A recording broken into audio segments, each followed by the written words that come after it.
Aki enters the future devil's jail, where he keeps repeating, "The future rules," and wants Aki to say it as well.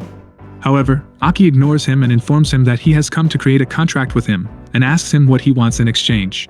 Future Devil notices Aki's terrible attitude.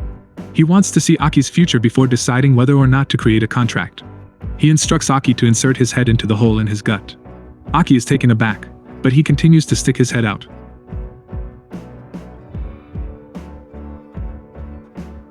After a few moments, the future devil smiles and explains his contract condition. He wants to reside in Aki's right eye, offering him power. Future Devil says Aki's face is wondering if that's it, and explains that it's because Aki's death is written into the laws. He begins to tell him how he will die, but Aki cuts him off, refusing to listen, and tells him to enter his eye. Kishibe once again defeats Denji and Power. He congratulates them on their effort, and points out that they no longer need to do this every day, but only once a week. He tells them to keep their cool and not lose sight of their weapons.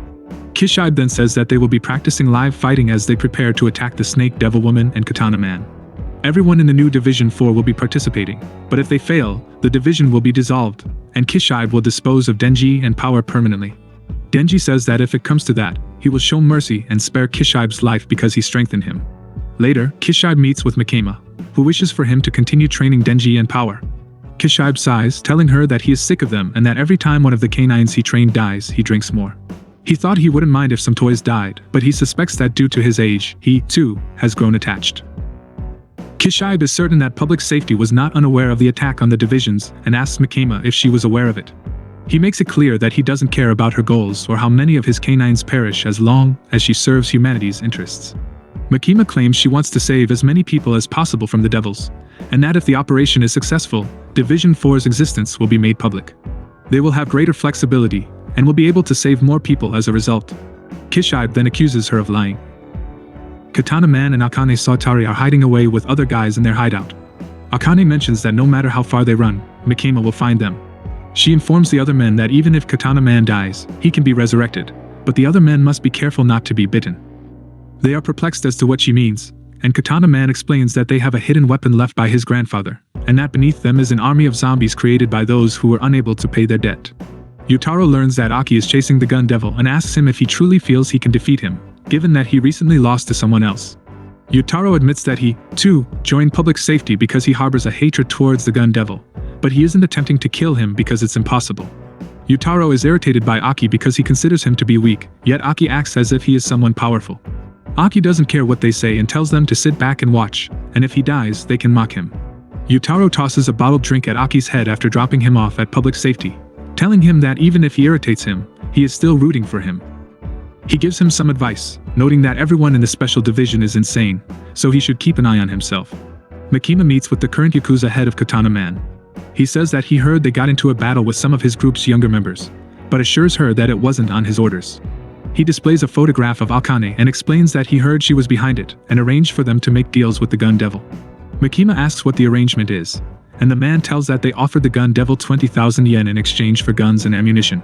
Makima then instructs him to write down the names of all the people in his organization who have contracts with the gun devil. The man accepts, believing that she will simply lock them up for a while. Makima also wants the identities of other families, not simply those associated with his organization. The man claims it is silly because if the other families find out, it will lead to war. The man asks Makima if she's heard of the term necessary evil,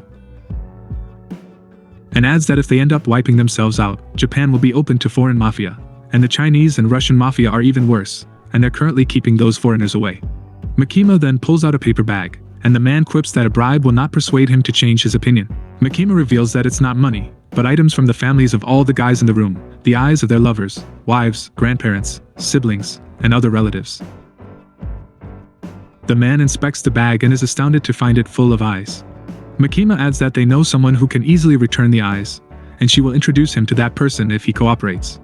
One of the men grabs Makima by the shoulder, intending to hit her, but when she looks at him, he comes to a halt, his nose begins to bleed, and he falls to his knees. Makima argues coldly that he employs necessary evil to justify his deeds, but society doesn't need his justifications. Katana Man's hideout is surrounded by the special division and the police. Aki inquires about the plan, but Kishibe responds that there is none and that they must simply enter. Then come Aki, Denji, Power, and Kobini. Shina and Furuno introduce themselves to Kishibe, who tells them that the police and Division 2 just need to keep the first floor and basement doors sealed off, while the Special Division takes out the terrorists. He also reveals that the Special Division is virtually exclusively made up of non-humans, and that if one of them escapes, it could result in more casualties than the terrorists. Kishibe then describes the members so that they are aware of who they may need to engage. Beam, a shark fiend, enters the first floor through the wall and, upon seeing the zombies, becomes enthusiastic about how much food he can consume. Kishibe explains that he can swim inside any surface and temporarily alter his head into his devil form. Beam is eating zombies and tries to bite a hooded man but is kicked.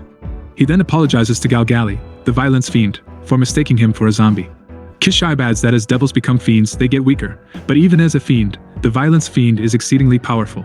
He is required to wear a gas mask that emits toxic gas at all times. While beating up several zombies, Galgali notices a woman and advises her to leave because if she gets bitten, she would turn into a zombie. As she approaches him, he discovers she, too, is a devil, namely Princey, the spider devil. Kishibe claims that she takes on human form most of the time, and that humanoid devils are generally amicable. Princey transforms into the devil and begins slaying zombies. A zombie head then rolls and smacks the angel devil's leg, irritated because it has dirtied his shoe, but then picks up the head and begins eating it. Kishibe adds that he is a rare example with no aversion to humans, but that they should avoid him because physical touch reduces their longevity. Angel approaches Aki and asks if he has a handkerchief he can borrow. Aki then approaches Angel and hands him a handkerchief, which surprises Angel. A man then appears and attempts to shoot Aki, but Angel Devil protects him with his wing. Aki then runs up to the man and knocks him down, telling Angel to carry the man outside. Angel is irritated that he was ordered, but he prefers it over fighting. Aki then informs Denji, Power, and Kobini to leave the zombies to the fiends, as they will be heading after Katana Man and Akane, but they will be breaking apart because they aren't sure where they are. Aki enters the 4th floor, when a man emerges from one of the rooms and attempts to shoot him. Aki avoids the man and then knocks him unconscious. 4 more guys emerge, and Aki prepares to battle them, but one by one, the men begin to bleed from their noses and collapse. Aki keeps looking and eventually finds Akane. He tells her to follow him quietly, but Akane summons the snake devil and orders it to spit it out. When the ghost devil appears in front of Aki, Akane commands it to kill Aki. When the ghost devil attacks, Aki begins chopping its arms one by one using the future devil's power, which allows him to see into the future. He is still overcome by the hand, and Ghost Devil tries to seize him by the neck. Akane then commands the devil to suffocate him.